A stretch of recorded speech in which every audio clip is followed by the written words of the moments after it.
एक अच्छी खबर मिलनी थी।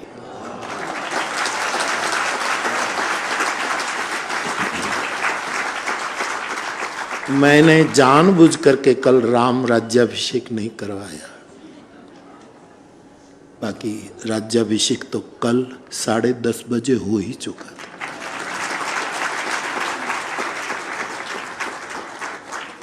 हमारे देश की सर्वोच्च अदालत ने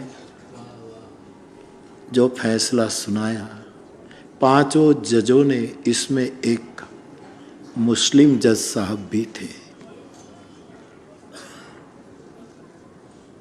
अविरोध जो फैसला तैयार किया और हमारे सामने आया, मैं शब्द यूज करूं उस पर ध्यान देना, मेरी दृष्टि में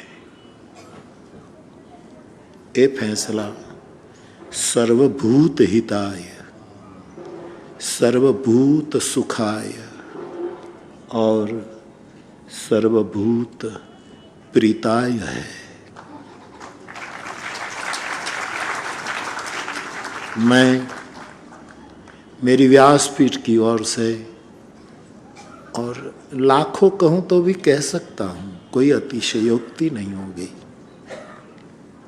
मेरे लाखों फ्लावर्स की ओर से मेरे देश की आदरणीय सर्वोच्च अदालत को, हमारे राष्ट्र के यशस्वी प्रधानमंत्री नरेंद्र भाई मोदी जी को, सरदार मानो दूसरा रूप ले रहा है,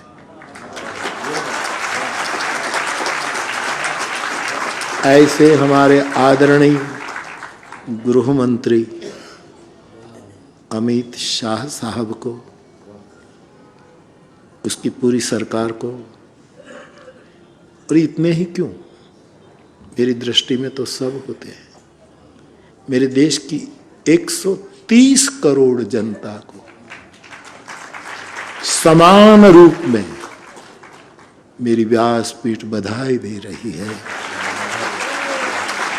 बधाई दे रही है, बधाई रही है, दे रही है। खुश रहो बाप। और मेरे 130 देश की 130 करोड़ जनता को ही क्यों, मेरा राम तो विश्व का है, त्रिलोक का है, सबका है, पद पाताल शीश अजधामा, ये राम है, ताकि समस्त विश्व को भी इस फैसले का अभिनंदन देता हूं।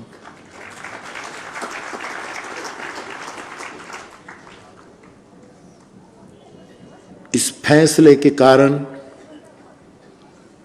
जो फासला है वो मिटे और निकट आ जाए लोग।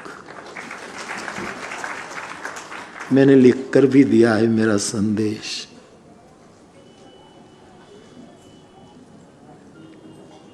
सबके बीच में एक ऑनरेबल डिस्टेंस बना रहे, एक दूसरे का स्वीकार करे, एक दूसरे से संवाद करे, और इस बहाने हमारी एकता, हमारी समता और हमारी प्रियता विश्व को एक मिसाल बन करके प्रकाश दे, प्रेरणा दे।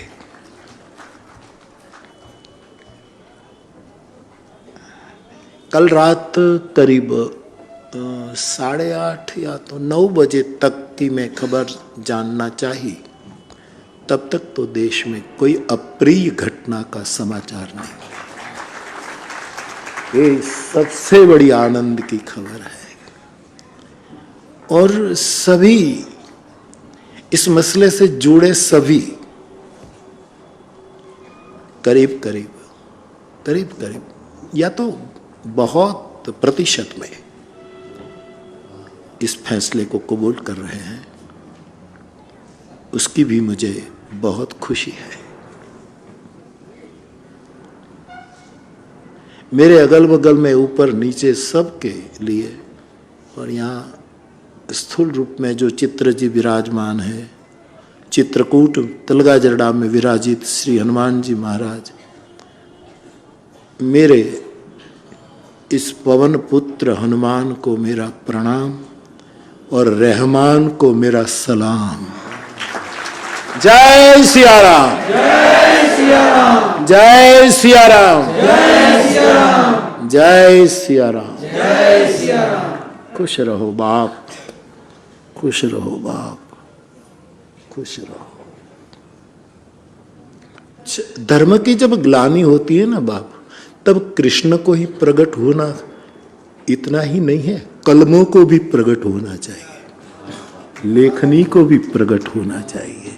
केवल कृष्ण ही प्रकट हो ये पर्याप्त नहीं है, हर चीज प्रकट होनी चाहिए। ये स्वाभाविक है। ये हमारे सज्जक वृंद तो विदा ले चुके, लेकिन ये मुझे कल कहना चाहिए था कि केवल कृष्ण ही क्यों प्रकट हो, लेखनी भी प्रकट होनी चाहिए। तो होती है, नहीं होती है ऐसी भी नहीं, लेकिन मेरे कहने का मतलब इतना ही है कि आध्यात्मिक यात्रा का कुछ भाई जिसका दृढ़ भरोसा ना उसको, हम ऐसे लोग हैं तो ऐसा होता है, लेकिन इतना ही सोचकर आगे बढ़ें कि जहां भी आनंद मिले वहां आनंद भैरव की अभिव्यक्ति है।